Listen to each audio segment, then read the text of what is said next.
Hey everybody, welcome to another Tuesday interview. We have a fantastic conversation we're going to have with you today. I'll bring in our special guest in just a minute, but I want to welcome everybody to the call. We are going to have a lot of folks on today's call, and I know that we're going to have a lot of some of the most successful loan officers in the country on this call, just because of who the guest is and just how successful Danny Horanyi and the Gaylord Hanson team are. I do want to remind everybody this call is recorded. It will be in our YouTube channel. If you don't already subscribe to our YouTube channel, sign up today. That way, when our new video goes, you'll get an alert and you'll be in the know on all the great video content we create.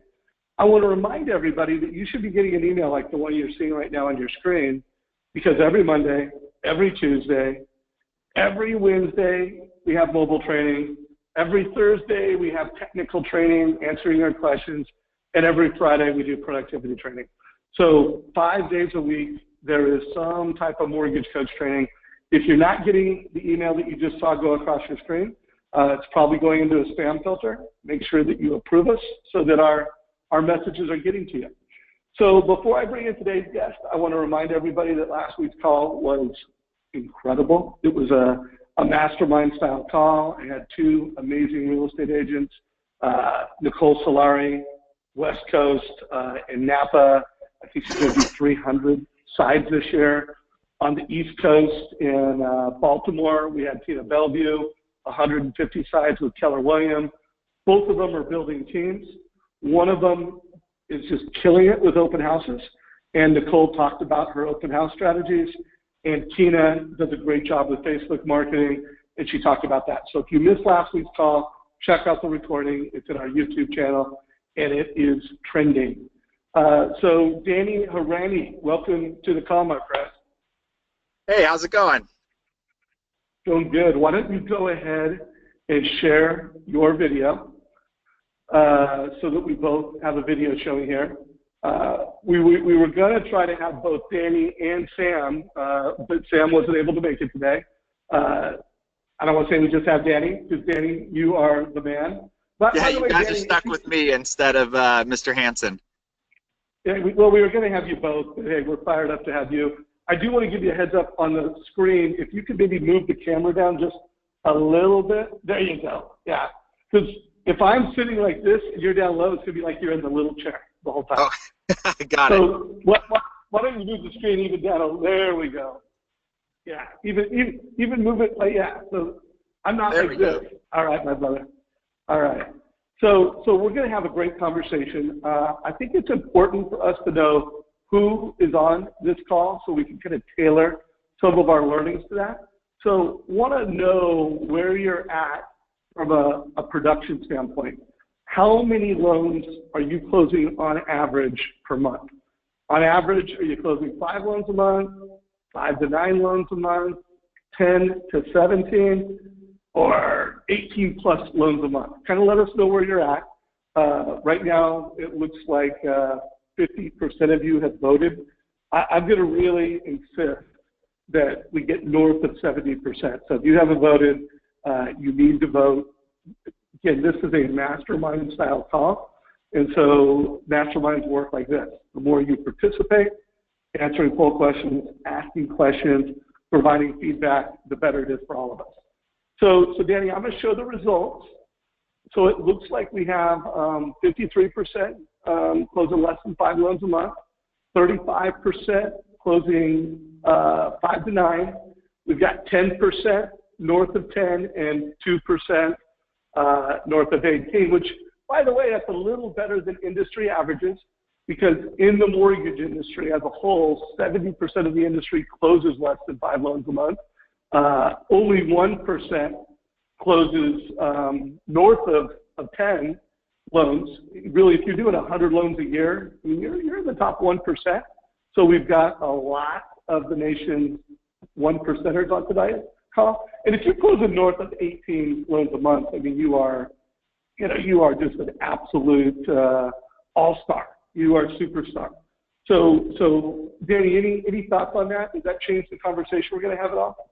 Well, I mean, it really means that there's a ton of opportunity here, and knowing that the the 5 to 9 group is the, or the 9 and below group is really the majority, tells me that most people are probably operating with maybe 1 or 2 assistants maximum instead of a larger team. Where one of the things that I really want to accomplish today with your help, Dave, is to make sure that we're approaching this in a very accessible way. I'll talk about our marketing department, which is specific to our team, executing workflows and strategies, and I'll talk about our CRM, being this tool that we use to make all this stuff happen. It is absolutely not necessary to have those things to have a super effective realtor meeting.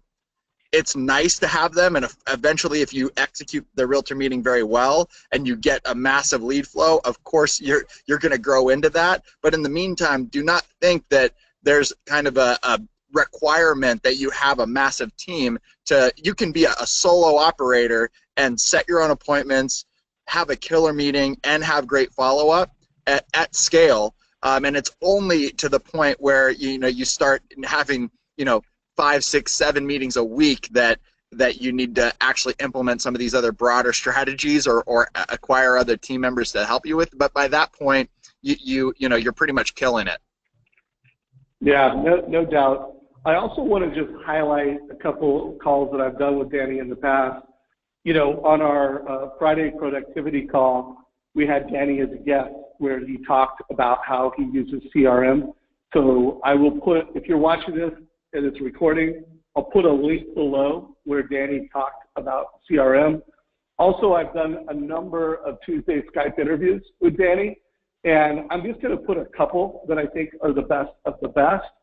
And then 2 videos that I think are required for anyone that's on the Mortgage Coach team that relies on realtors as a primary referral source.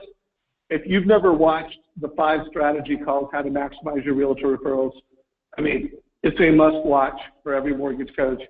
And then the scripts calls last year, I mean, look at that, it's almost been watched 4,000 times, Danny. It's definitely one of the all-time best calls. But anybody who wants to go a little deeper on the Gaylord Hanson team and Danny, check that out. So I'm going to stop sharing slides and just focus on the camera here, interview to interview. I want questions for Danny. So as Danny's talking, if he says something that you think is super smart and it's a takeaway, put that in questions. Danny, if you have a question for the audience, ask them and they will answer it, and I'll bring that into the conversation. And then if you just have some questions for Danny, I'll be watching and bringing them in. So let's do this call in 3 parts. We're going to do 1 part. If you're going to have a perfect realtor meeting, so in the middle, it's like, what is a perfect realtor meeting? On the front end, what's the attitude and how do you select who you meet with? So your attitude and pre-meeting, and then we'll close out with, after the realtor meeting, what do you do and what's your process to ensure that you stay top of mind and you actually start getting business. So we're going to do it in 3 parts. Danny, one more time before we go in, just so everybody knows your team, what's your production, a little bit about your team, and then let's get into pre-meeting. So our team is based in San Diego, California. Right now we're trending. Last year we closed 871 units. Actually, I think it was 874 units, and we're trending to beat that just slightly this year. And certainly, if rates keep getting better, that's going to contribute to us being able to hit that goal. So we're pretty stoked with our results, and we do have a pretty large team to kind of facilitate all of that production.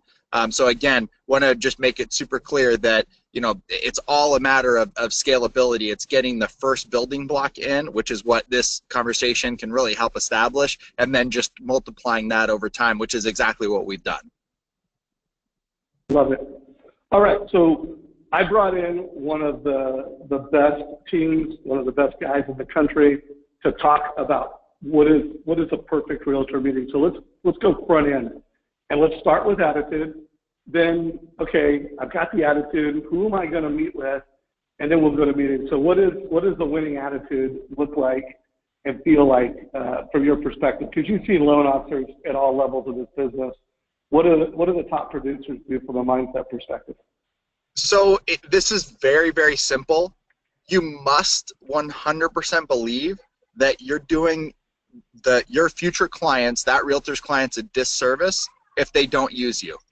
You have to believe that you have something that's very special, that is going to make the difference in their business, and to the point where you must tell them about it. It's the only thing for those clients and the families of those clients and the families of that realtor for them to be working with you, because you believe in your heart that you're going to provide them with a level of service and a level of outcome, kind of a transformation in their business that no one else could come close to providing. And if you don't have that, or if there's gaps or doubts, attack those doubts and figure out what it is in your process or in your business that's preventing you from being able to go into that meeting or pick up the phone and call that person with 100% confidence that you are the answer for them. So that's the mindset piece. And I mean, I say it's very simple, you know, but at the end of the day, if you don't feel that way about your business and you're not that passionate about what you do and how you do it, I would strongly advise reconsidering either reestablishing your business or I know it sounds harsh, but finding something else to do. Life is way too short to do something that you're not absolutely passionate about and believe that you can be the best in the world at it. All right. Well, first of all, a lot of executives and leaders bring people these mortgage coach calls to keep them in the business. So don't give up. Don't find something better to do. Again, not to say that there's no one on this call that maybe you should, but I find so often that there's people that have been in this business for 10 years and they've just repeated year one 10 times. And so I'm going to push, and I'm going to push this to anyone that's doing, like if you're new to the business and you're doing less than 5 loans a month, but if you've been doing it for a long time, and you're not giving every family a total cost analysis experience, I know I'm the mortgage coach guy, but I am telling you that there is nothing that's more prolific to the service that you give a client, to the value that you deliver, than if you just give every family a PCA. So now if you're doing that and you still don't like this business and you're not having success, okay, you know, I'll leave that to you and Danny. But yeah, I want to make sure that I'm clear about that. I'm not in any way encouraging people to give up. I'm encouraging everyone to look at what they do and say, how can I make this the best for me as it can be, so that I can then bring that energy to all of my future clients, all my future referral sources, so that we can be having fun together, right? And there's nothing that's more fun than winning, and there's nothing more fun than doing a great job. And so finding that passion and then coming into that realtor meeting with that mindset that, man, if they tell me no, this is their loss, right? It's not, I'm not putting myself out there for their sake. I'm putting myself out, or sorry, for my sake, I'm putting myself out there for their sake. And this is a matter of really getting that message out so they can see how powerful a lender-realtor relationship can actually be for them in the future. So it's kind of an extreme mindset, but there's I'm not naturally a great cold caller. That's not something that I get any energy from. So it really has taken me time to build up to this place where I can get endurance around really presenting out to people. I'm actually naturally, might sound crazy to you, Dave, but I'm naturally an introvert. I'm more of a thinker than kind of and get out there and kind of shake hands, kiss babies type person.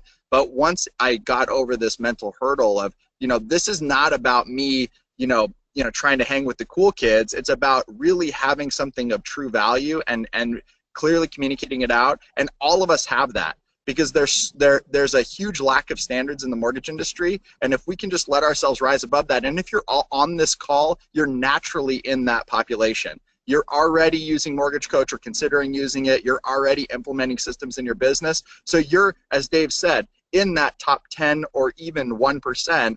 And so you have a natural, almost responsibility to take this message out to the masses. And that's where that pre-meeting mindset really comes into play. I love it.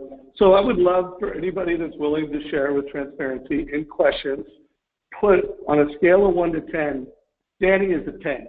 You know, I mean, he walks around knowing that the service he delivers to families is the best in the country, and the way that they deliver service to families and the way that they help create urgency with families for realtors, that realtors are crazy not to do business with them. That's, He walks around at that 10 level. Where are you at? Let me know where you're at. 10 is, again, you can be a 10. Jeremy Fortier is a 10. Most of the nation's top 1% are a 10. And if you're a 5, that's fine. If you're a 3, that's fine. But dude, share, I want to just get a feel for where you're at. And I'm not going to, if you put that you're less than a 10, or you're a 5, or you're a 3, or I'm on the way out of business, I'm not going to say your name, so don't worry about it. So we got a 9, we got a 5, we got an 8, we got a 6, we got a 7, a 5, a 7. And by the way, I'm seeing some names that are not 10s that are extraordinarily successful loan officers. 9, 7, 10, 6, 10, 4, 7.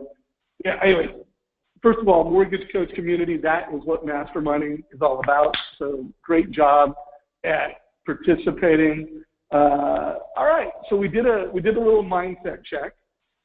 We know where we need to get.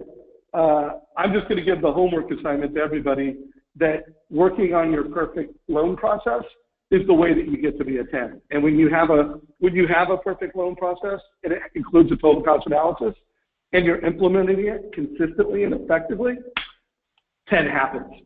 So Danny, 100% agree. So Danny, who do you meet with, and who don't you meet with? You know, let's target, because I find that lots of top producing realtors meet with the right people that are struggling. They're meeting with realtors, they're just meeting with the wrong realtors. So what do you do? How do you target? There's two categories of people. So there's one category which I'll touch on very briefly because it's almost an entire sub call, which is, and I've touched on it in several other mortgage coach calls, which is what we call our captive audience marketing pool.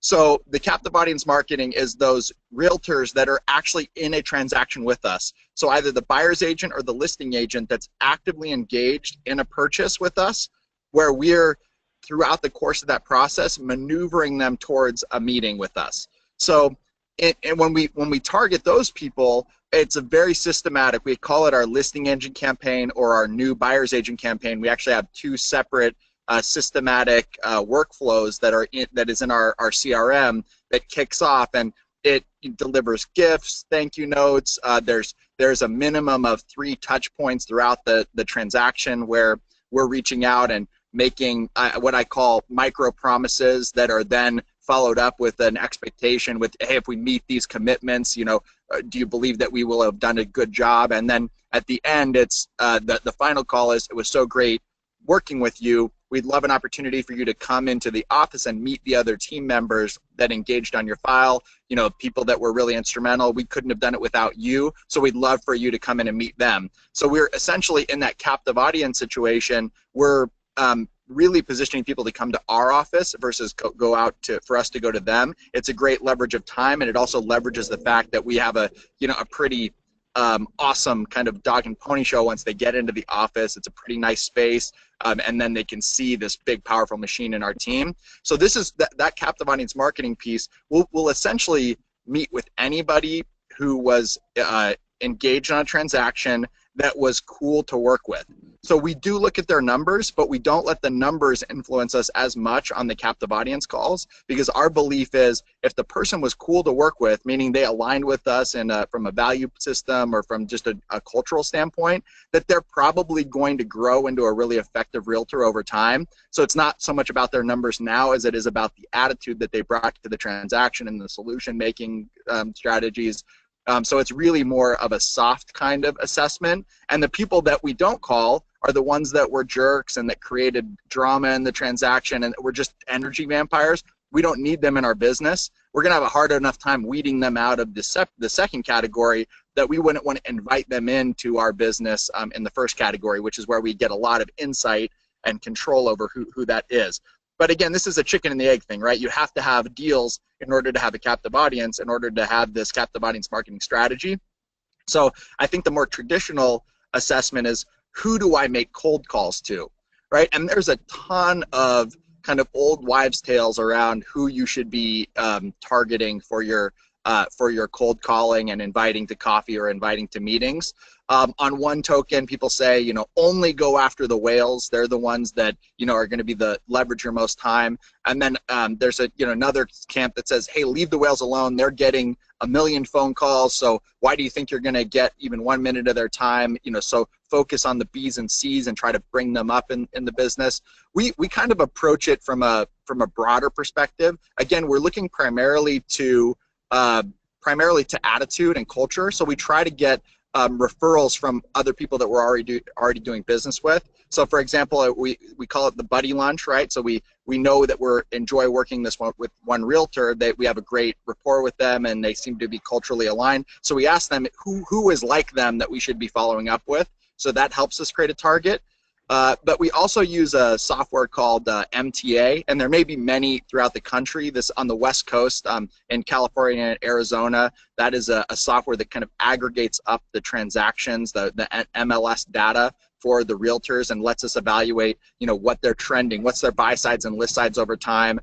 It even gets us the ability to look at who was the lender for that transaction, all the way down to the loan officer level. So, for example, we want to create at least some mathematical controls, right? So for our market, we want somebody that's closed 6 or more units in the buy sides in the last 12 months. And sometimes we'll even let that mix in some list sides. Like if they're 4 buy sides and 7 list sides, we know that we have a pretty effective cross-qualification strategy. So we'll kind of broaden it out if they seem to be super active in the market, and listings lead to buyers. So we don't let that really deter us too much.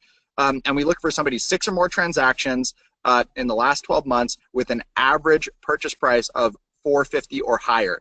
And that's just scaled for our California market. It might be something different for your market, but it's about really finding a good mathematical equation of, if I'm going to be spending a lot of time, energy, and money to try to get leads in, you know, and money being, you know, all the team resources of getting that meeting set up, that we want to make sure that that person's going to be an effective and productive target, and not just somebody that, you know, comes to one of our lunch and learns because they wanted free food. Okay, so Danny, the takeaway should be, first of all, from a production standpoint, they're clear, 6 or more transactions annually. That is cool to work with. And I think probably the most important thing you said, and used the word energy vampires, but, you know, people that you want to work with. So you also mentioned a software called MTA. Mike Tango Alpha, MTA. Okay, it's essentially, it's like a metro study type deal. Yeah, if you can forward me a link to that. If you're watching the recording of this call, I will put links below to resources. Also, if there are other folks on this call that are using MTA or using something different than that, put it in questions. And by the way, Danny, I've got like 5 questions going. What is MTA? How do I get it? What's the internet software? So that was a bam. You know, Chris said bam. That was a great nugget. So we'll get you a link to the MTA software. But again, if you're on this call and you're using software, data, something regional to identify who the top realtors are in your market, let us know. Because I am seeing that as a growing trend where companies and lenders, they know who's the best in the market. They know what loan officers they're using. They know who they're doing the loans with. So there is a lot of intelligence in the market that smart, top producing lenders and mortgage and loan officers have. So share, guys. By the way, we're getting a bunch of stuff. I'm going to kind of weed through it and put it in the description below, just because I just got blown up with, you know, agenttarget.com. I want to weed through this and I'll get it. Okay, so we've got mindset, we've got targeting. It's meeting time, you know, and first, I want to know with the community, how many meetings are you guys doing? So on a monthly basis, are you not meeting with realtors? So 0, be honest. Are you meeting with 1 to 3? And again, we're talking over the course of a month, 30 days. Are you meeting with 1 to 3? Are you meeting with 4 to 8 or 9 plus? So 9+ realtor meetings is top of the mountain here. 4 to 8, 1 to 3, 0. By the way, only 49% of you have voted. I need to have 70%. Okay, this is a mastermind. Your participation is required, or I would just, anybody who hasn't voted, I would just kick you out of the call. I'm just kidding.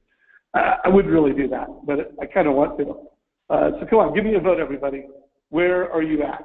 62% of you have voted. Please, let's get to a bigger number so we can move on and find out from Danny how many meetings him and his team are having. 69%, 2 more, there we go. All right, so let me share those numbers. 15%, 0. So guys, we're gonna show you how to do it. 58% are only meeting with 1 to 3 realtors a month. That's just not enough. 23% are 4 to 8, and 4% are 9+. So Danny, what's your answer? How many, and not just you, but like how many realtor meetings are you doing? How many is Sam doing? How many is Bill doing? You know, give us a feel for just the quantity of realtor meetings that you're having. So we're each, I mean, if you count our lunch and learns and you know, kind of educational event, the leverage events, and our happy hours, it's probably closer to 40 a month between the 3 of us. I mean, this is a massive part of our business, right? So everybody creates business in different ways.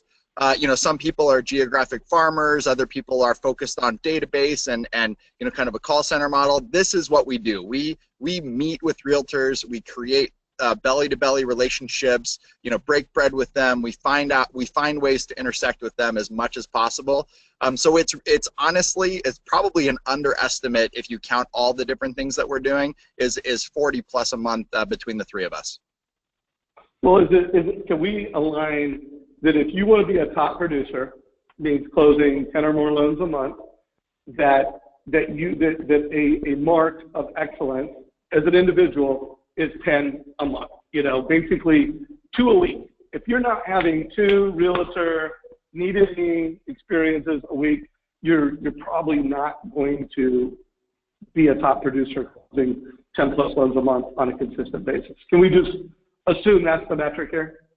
And people are not going to learn about you by osmosis. They're not going to learn about you because you're an awesome person. You have to put yourself out there and tell them.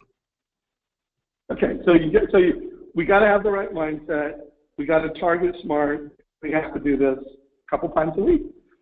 So let's talk about the different types of meetings. Like you're actually taking this call outside of a Starbucks where you're going to have a meeting. We've heard from you that you love to bring them into your office. You also just said something about lunch and learns. Just list the different venues and different types of meetings that you guys do within your team strategy. So one other piece of the puzzle that I think, just before we get too far away from the pre-prep, imagine like you're going on a job interview, right? If you were going to effectively interview for a job, you would research the company, right? You'd go to their website, you'd look for press releases about recent things that they might be excited about. The person that was going to be your interviewer, if you knew who they were, you'd do a little bit of a Facebook stalk on them and find out if they just had a birthday or if they just had a grandbaby or something like that. It's okay to be internet creepy before you go and meet a realtor. Having that information at your fingertips and just have something to connect with them on without having to kind of explore through the small talk is a huge value add and win. And people like to feel special. They like to feel like you spent time on them. You know, one of the love languages is quality time, right? So if you can spend just a minimum amount of effort learning about that person before you go and meet with them and show you cared enough to do that and spend time thinking about them, and that's really what they want. They want you to be thinking about them and not you, right? That goes on. It'll take you from 0 to 5 out of 10 with them on a trust scale instantaneously. So that's another pre-prep thing that's a super important step to do. Love it. So more value, brother. And then the meetings, right? So so I talked about the captive audience meetings, right? We try our very best to have those at our office. Those meetings are more about process because they've already gone through they've already experienced the outcome, right? They've gone through, they know what kind of communication they can expect. They know how little stress our team provided them in the transaction. So the transformation and outcome is already kind of proven, so that we can go straight into, this is how we did that and why this process is valuable for your business. So the captive audience meeting kind of accelerates up the time scale into kind of the closing meeting, where we can really start asking them for business. The meeting I'm having today is more of a, so this person's never done business with them. We captured them by just doing calls in the marketplace towards our target list and identifying realtor offices that we thought would be good fits for our business, and you know, that we can mutually add value back and forth to each other in terms of execution.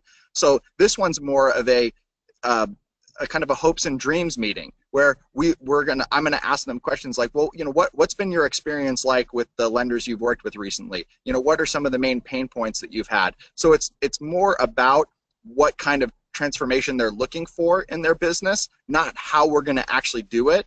And really, if you can focus your first initial meeting 90% on the outcome and on the transformation. I heard a quote recently that just absolutely blew my mind along this, is that when you buy a plane ticket, you're buying the destination, not the flight, right? That you're buying the outcome and the end result. You're not buying the actual process. The process is just the mechanics. So while it's extremely important for you to have a strong loan process and a strong system and consistent execution, that's not actually what the realtor wants. They just want to know that it's good enough to get them the outcome that they want, which is a smooth transaction with low stress and a high commission assurance at the end, without them having to babysit a lot. So if you can describe that transformation and outcome 90% of the time you're meeting with them, and the process only when it becomes relevant to the conversation, that's what my meeting today is going to be about, which is kind of just the initial meeting off of cold calling. And then we have those other ones where it's lunch and learns, where we take a super relevant topic in the marketplace. So the most recent one that we've been doing is how to write a winning offer, where we typically we have about 35 to 50 agents that join us on a monthly basis, and we share with them the 12 different strategies in order for them to have their offers accepted above other agents and lender teams that are out there, because that's a really common pain point that we hear right now, is that there's not enough inventory. So if you know, you would think that the realtor, if there's 4 offers, if let's say there was always 4 offers, they would have their offer accepted 25% of the time, right? 1 in 4 times if it was just luck of the draw.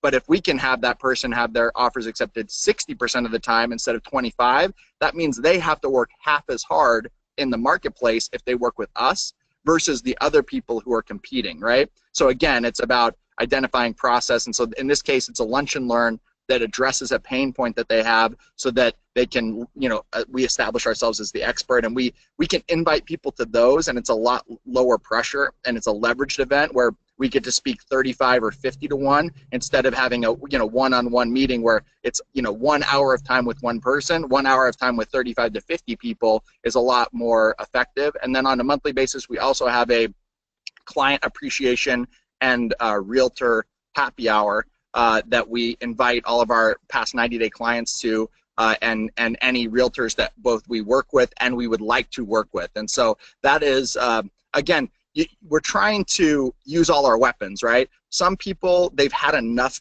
crappy coffee shop meetings that they've just sworn off of them, right? They're never going to do it.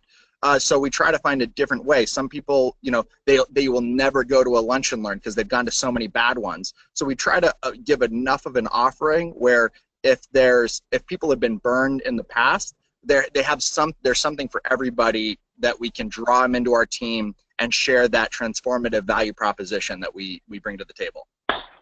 Okay, so Danny, I want to go through some stuff. We also have just a boatload of questions. And by the way, keep them coming. So going back to the pre-meeting prep, Mike Thomas recommended an app called Charlie App, which, by the way, I use Charlie App too. I put charlieapp.com in chat. You download it, it integrates with your calendar, and it's like having a personal assistant doing a dossier on who you're meeting. You know, it pulls their LinkedIn, their Facebook, badass. Download it, get it. I use it.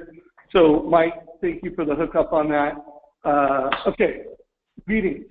You're doing coffee shop meetings where it's all about vision casting the future, what they really want, not necessarily getting into the weeds of this is what we do and how we do. You're doing lunch and learns. By the way, you don't have to answer right now, but I do invite you in the Gaylord Hanson team back for another call either next month or the following month, where we just talk about that, your lunch and learn strategy. I think a lot could be learned by the community, but again, get back to me on whether or not you'll put it on the calendar in 2 months, within 2 months, but I would love to hear more about that. Obviously your wheelhouse and where you're really trying to drive everybody is an in-person, come into our office and walk out mind blown and clear understanding of why and how you're better. So that we're going to transition to in a minute. You're doing client appreciation events, so more big events. Am I missing anything? Are there any other realtor meetings aside from those 4 buckets at this point? So, and I think one thing that we haven't really touched on, this is more about realtor acquisition versus, so this is offensive, you know, what we're talking about right now, play instead of defensive play.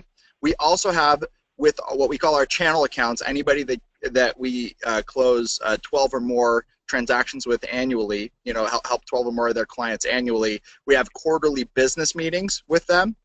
And then if they have a team, we also, with, you know, our team leaders and their team leaders, jointly sponsor a kind of a team mixer event, usually twice a year, you know, so once every 6 months, in order to make sure that our teams are integrating well together and know each other on a personal level. You know, going back to that piece, you know, it's not work when you're helping your friends, right? You know, if my college roommate called me right now and said, hey, bro, I'm stuck in Tijuana, I need you to come pick me up, I wouldn't feel burdened by that, right? I'd be like, hey, got to help this guy out, right? So if you can transition your business partners to be your friends and really view them in that way, that 8:45 p.m. emergency call doesn't feel quite as abrasive as it would if they were that realtor that was always grinding you and abusing your team and things like that. So I mean, that's another mindset shift. You don't need to do all the business. Life is too short to do business with people that don't get you and get your process. And that's another reason why we try to invite people into our office, is that there's some agents that will never ever understand the value of working with a team. They always will want to work with an individual person and have a direct one-on-one relationship with the person doing one loan a month, and that one loan is their loan. So they literally have absolute control over their income and therefore their life and day, right? So when we bring them into the office, we're showing them that, look, to buy us, to work with us, you're buying this whole package. And that's a buying criteria that might not be for everyone. And we want them to make that decision then, instead of going 3-4 months and then get frustrated because they didn't understand, right? So clear communication, you know, I brought it up on other calls. Our motto to our clients is educate, communicate, execute. It's exactly the same. It's like if you have the same swing on your 7-iron as you do on your driver, you're going to be a much better golfer, right? It's because you don't have to remember a whole bunch of different, you know, you don't have to remember a whole bunch of different strategies. So we use the same swing with our agents, educate, communicate, execute, as we do with our clients, and it seems to go really, really well. All right. So another break. So by the way, it's called Charlie app, and I put a link to it in chat below. Also, this is recorded, so you can go back and listen to the recording if we missed anything. By the way, if you are watching the recording and you're getting takeaway, like it, give us a like, let us know you like it, and share it with your mortgage friends. So Dan, we've got 19 minutes. We need to go through the playbook of your meeting with someone, and we do need high level on how you follow up. So let's go through the playbook. And by the way, folks, whether that you get people to come into your office, I mean, the Gaylord Hanson team has mastered this. They're the best on the planet at doing it. Or whether you are going into other folks' office, because depending on where you're at in production, you know, how awesome your office is or isn't, you know, that just may not be realistic for you. So what we're going to go through is how Danny and the team does it in their office. But I don't want anybody to go, oh, I can't do that because blank, blank, and blank. You can do this. It's just a question of where you could probably do it in the Starbucks if you had to. So Danny, give us the playbook of your in-office, and then it's super important because I interviewed Jeremy Forte. What are the questions that you ask every realtor? And he's like, well, I ask every realtor 5 questions. And you know, by the way, I interviewed Jeremy on that. I'm going to put a link below. One of the all-time best interviews. I mean, his 5 questions are brilliant. And there's a link below. It's 15 minutes. Check it out. So Danny, give us your playbook and give us questions that you ask. Oh, so first I want to preface this by saying, absolutely watch Jeremy's video. It is a game changer. It's a huge, and if you only do those 5 questions that he shares, there's massive success. You know, not even buried. It's right on the surface of those questions. So, and you'll see it right away after you watch it. So what our approach is pretty similar. You know, we try to have systematic ways, and there's definitely parts of the process that we maneuver to make sure that we give enough insight and differentiation from the other people that might be meeting with them, or maybe even the lender that they've used most recently that they've been, you know, that's convenient for them to deliver business to at the moment. You know, so we definitely want to get to a process-driven conversation. So before, when I said 90% result transformation and then 10% process, that 90% piece is a lot of asking questions and listening. It's not talking, and there's a lot of power in listening, because that agent will tell you exactly what you need to do. They will literally draw you a treasure map to their heart and to do business with them if you just sit there and listen for 30 minutes. And one of the questions I like to ask, and our team likes to ask, is, you know, what are your biggest frustrations right now?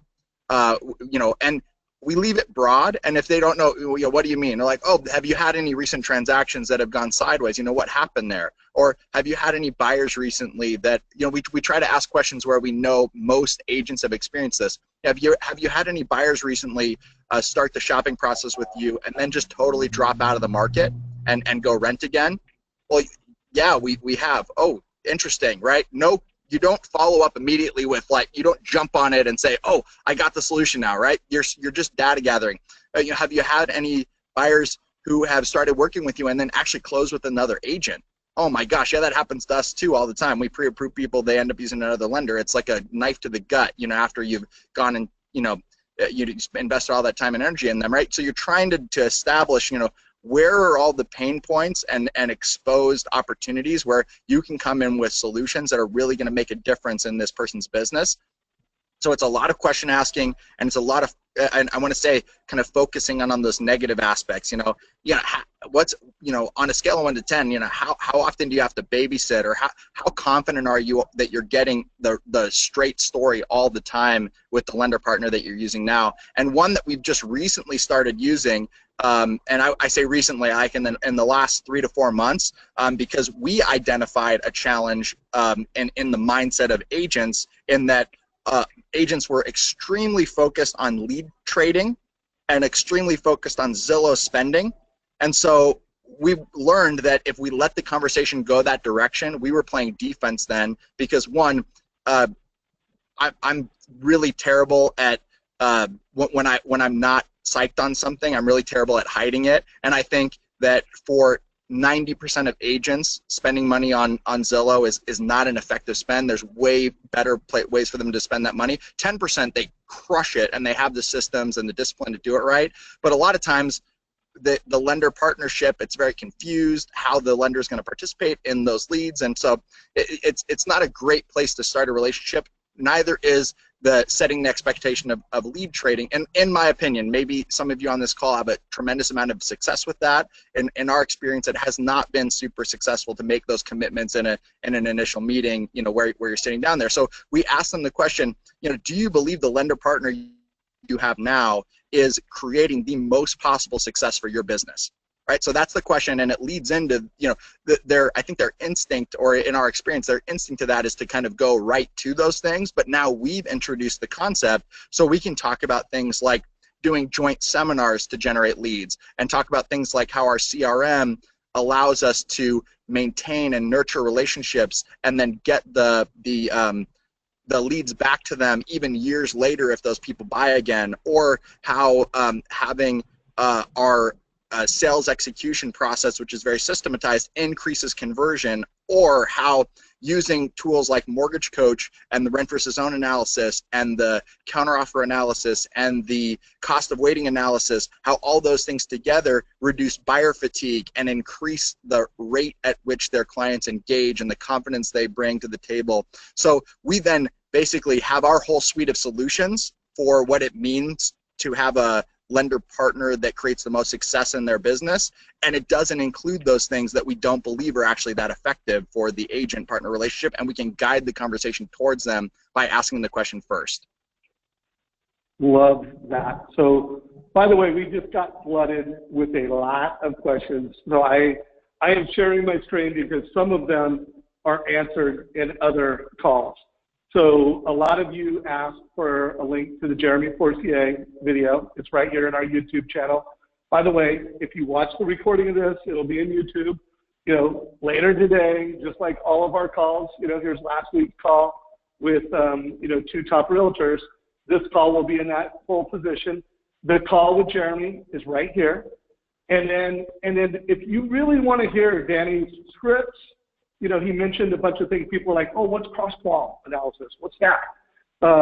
Guys, Danny answers that in detail in the 5 strategies to maximize realtors call. So, and if you're watching this video, it'll be in the link below.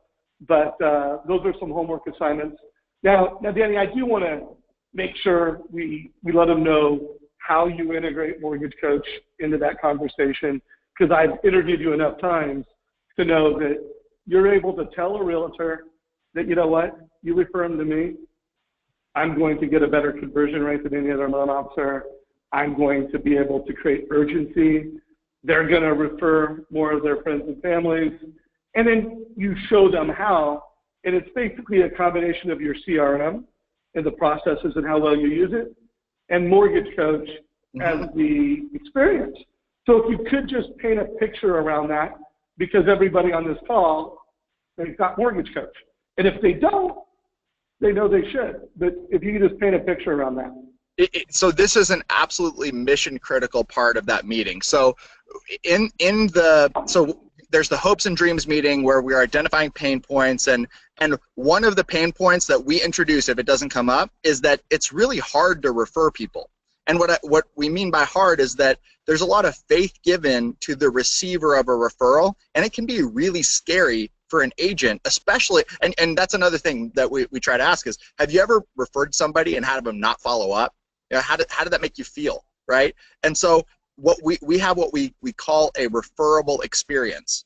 So when the way we introduce it is, again, it's about transformation, it's about outcome. So agent, Sally Smith, when you refer that, you're kind of putting yourself on the line, and you're telling that client that you trust the person you're referring, and that we, as your lender partner, now become a reflection on you, and our success or failure will reflect back on you. And we've heard of agents. I mean, just to be super transparent, there's been times where we've messed this up, and the agent has come back and said, hey, you really screwed this up, and I'm on the verge of losing this client because of it.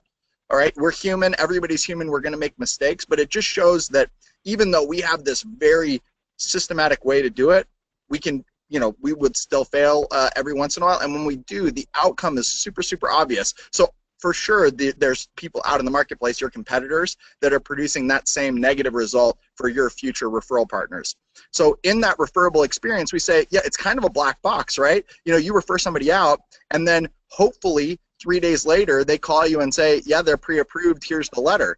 But you don't really know what happened in the meantime. It's just a black box process. So we say, wouldn't it be great, or would you like us to show you some of the tools that we use to create confidence in your buyers? Because we've already introduced the idea of eliminating buyer fatigue and creating more confident offers, and educating people who are renters and making sure that they're aggressively pursuing a buy position, or if they get the counter offer, how we can help educate them on accepting it versus squabbling over $2,500, which is just bananas if that's what people are hung up on. Replacing the pride of that moment with actual information to make a good decision. And then that's when I bust out my laptop and my phone, and oftentimes one of my business partners will be there, you know, either Sam or Bill, and we kind of work tag team on it.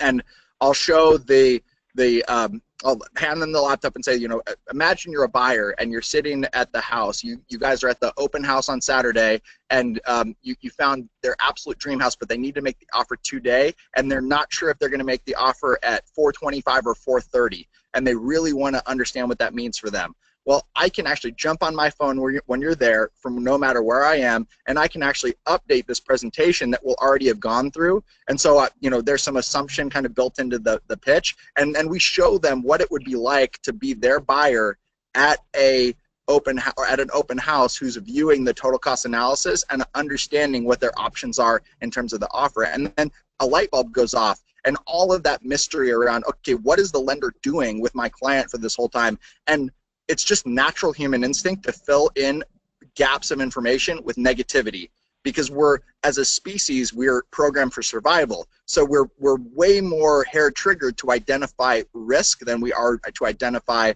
reward or just be comfortable with the unknown. And so the gaps in communication in the pre-approval process or in a transaction just get filled up with junk. Right? So if we can communicate super clearly and create that vision for them, this is what your client's going to experience, it fills in that gap so that they're not wondering and filling it in with all the bad experiences that they've had with other lenders. So I want to make sure they connected the dots on this, because so many top mortgage coaches that kill it with realtors, they integrate the mortgage coach experience into the conversation. And it's just hearing Danny's language, he's not saying how great his technology is. It's not about the tech. It's about addressing the client's emotional needs, issues, and fears. But then when he shows them, this is how we deliver confident decisions for families, and they actually get to see it. So whether they're looking at a computer, an iPad, or an iPhone, and they can see that Danny is able to communicate and deliver more effective advice, boom, they say, wow. So Danny, I mean, what do realtors say? Like when you go through, call it the mortgage coach conversation with them, you know, what is the typical response that you hear from them? Well, so I'm going to assume that most of the people on this call have presented a total cost analysis to a client. And so I'm going to go out on a limb and say the most common response when that happens is wow. And it's exactly the same response with the agents. You know, my other guy doesn't do this, or whoa, how long has this technology been around? You know, like close to 20 years, right? So it's you know, definitely something that people should be using right now, and we kind of play it off like, you know, if anybody who's not using this is crazy. So again, it's about setting the buying criteria so high that the competition doesn't even want to come to the table and fight, right? They see our name as being their preferred lender with somebody, or they learn that we're involved with that agent, and they go somewhere else, right? Because they're so convinced that our message is powerful enough to overcome whatever they have to bring to the table. And those wow moments are what makes that difference with the clients and with the referral sources. So the most common answer is wow. I can't believe this. This is great. I can, you know, it's so clear, right? Is another just kind of comment that comes to mind. And then the one in particular that's really, really powerful is the counteroffer analysis, because that's a really big pain point for agents right now, is having a person go 3-4 offers into a deal and they're literally at the altar with the seller and they blow it over $2,500 or $3,000. They just walk away, which you know, it's a ton of work back on the agent, and a lot of times it was not the best call for the client. And then we share some of those strategies at a very high level, and then it lets them imagine, right? We give them enough of a thread where they can then imagine all the ways that they can use these tools and strategies to create more transactions and by extension more commissions for themselves.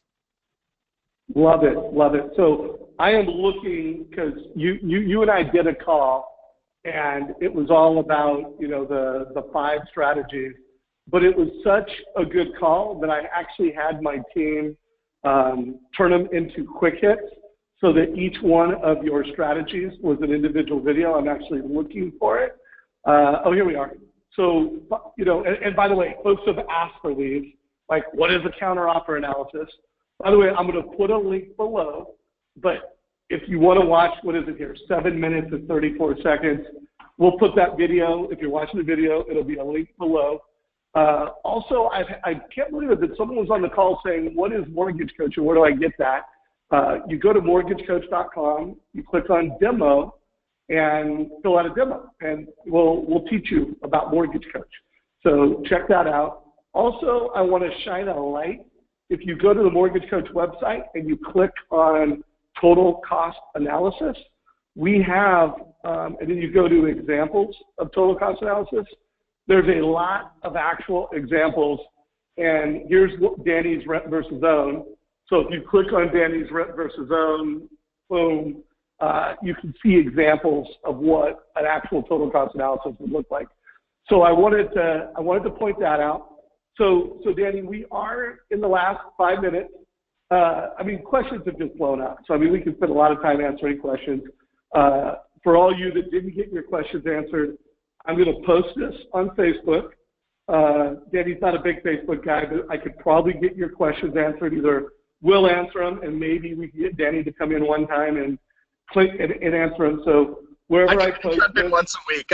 And Dave, whenever you text me to say, hey, there's good stuff happening, I'll jump in too. So yeah, so we'll get Danny to look at the questions. So I'm going to post a recording to this, and if you have more questions, we'll get them answered. Let's have a conversation on, just go to my Facebook page, Dave Savage. But we last 4 minutes, rapid fire. I had the meeting. I crushed it. They said, wow, they understand my process. What do? Do you text them? Do you email them? Do you update a Mortgage Coach video? What do you do for the next 48 hours and 2 weeks to maximize the opportunity? So I'll rapid fire this, but I want to just kind of put some ideas in context here. So it is extremely important that in the meeting you have a follow-up thing like, you know what I'll do is I'll send you an example of a rent versus own analysis, right? So whatever they identify as their main pain point, make a commitment to have a deliverable that comes from that meeting, right? When I talked earlier about micro promises, that's what this is, right? So it's a first date, right? So they want to know, are you going to be able to follow through? Are you going to be able to clearly communicate? You know, do you have good systems that are going to have this follow-up? So the more little promises you can make, like, oh, you know what, I'll send you my contact card via text message, and then do that. If you say you're going to send them a total cost analysis, rent versus own, do that. You know, so like make sure that you leave that meeting with an expectation of a deliverable and some sort of a follow-up. If in the meeting you came to an agreement around, you know, what the most effective way to partner up, like, okay, how are you going to deliver leads over? What kind of expectation do you have on us for follow-up? How would you like us to communicate with you when we've made contact with a lead or when we've created a pre-approval? You know, if you haven't gotten to a point in the meeting where those things were all decided, then the goal is to set up a follow-up meeting where you can make those basically the procedural sort of things that will allow the business partnership to start to kind of get the ball rolling. So definitely send them a thank you note, a handwritten thank you note. That we do that for all of them, and then it's really a matter of determining where you are with that relationship and how you need, what additional steps are needed to get leads into your office. So beginning with the end in mind, that's why you are meeting with them. You are meeting with them because you know that you're going to be able to help their clients, and the only way you're going to be able to help them is if they find a way to connect you with them. So if the leads are not coming, you keep following up and keep following up, and you don't follow up until they tell you to stop calling them. And so in the beginning, that might mean once every 2 or 3 days because you just had the meeting, so you have a lot of permission. Later, if they haven't engaged with you, I usually do an alternating strategy Friday and Monday, where on Friday I'll send a quick text message that says something like, you know, hey, Sally, was just thinking about you. Want you to know that I'm going to be in town and working this weekend, so feel free to give me a call if you have any clients that might be able to, that might benefit from our help. Or not the following Monday, but, you know, 2 Mondays later, you know, hey, Sally, was just thinking about you. Did you have any clients that saw some great houses over the weekend? Anything we can do to help? That might be a text message, that might be an email, that might be an actual phone call or a slide dial, which is where you can leave a message on their phone without actually you know, catching them on the phone. I don't like that in particular, but it's something that people on our team really enjoy and get a lot of success out of. I prefer to actually try to at least attempt for the direct conversation. So having that follow. So I'll put it a different way. If you don't follow up, it is more important to follow up than to prep properly for the meeting and to have a good target. It's like doing, say you're lifting weights and you do 13 reps, and then that's when your muscles finally start to warm up and hurt. And it's only the 14th, 15th through 20th rep where your muscles are actually tearing. You might as not have done any as done fewer than 14. So if you get all the way through the meeting, you put yourself out there, you got the appointment, you sat through the appointment, you had stuff to talk about, you gave your value prop, and then you don't follow up, that is the biggest waste of time that you could possibly implement in your business. It's extremely important to find ways to actually get to the point where leads are coming into your office. Then you can execute and show them what you can really do. So follow-up is essential, possibly the most important part of the whole experience. Keeping your promises after the meeting, delivering that mortgage coach video so that they have a sample of what it looks like, a personal thank you note, rapid follow-up. He never gives up. But I want to make sure people heard something else Danny said that I noticed is a hallmark of the best. He's scheduling the next meeting before he goes. Like, it's hard to get that second meeting. You don't want to have to do that via email. You don't have to do that via text. Try to schedule that next meeting. And even if you don't know exactly what it's going to be, just get 5 minutes on their calendar. Hey, do you mind if we put 5 minutes on your calendar a week from now, or 15 minutes? Get that meeting, get the next meeting before you leave the meeting every time. And again, if you don't be awkward about it. Like if they're like, well, email my assistant and put in the loop. Yeah, no problem. But get their promise. You promised me we're going to get a next meeting. Because by the way, if they aren't going to do the next meeting, let's get that on the table. While we're meeting, let's talk about, we're not going to keep this going. Let's nail that down. So a couple things. I just put a poll out. Let us know what you thought of today's call. Did we wow you with value? Was it worth your time? If you're new to Mortgage Coach or you're a guest on this call and you want to learn, you want to get a demo, click the last option. But let us know what the value was for today, Anya. Couple reminders. I am going to post this. It'll be in our YouTube channel within hours. It'll be on my Facebook page. If you have questions, ask below. When you're watching this video, share it with other people on the team. Share it within your organization. Danny, super grateful for the hour that you took to come in and just be transparent and authentic. Really appreciate it, brother. My pleasure, guys. Have a great day. Hey, good luck on your big meeting coming up, buddy. Thanks. I appreciate it. All right. Take care, everybody. Have a great day. Make sure you sign up for the other Mortgage Coach events. Tomorrow, we're doing mobile mastery. Thursday, technical training. Friday, insane productivity. Mastermind. See you next week. Take care.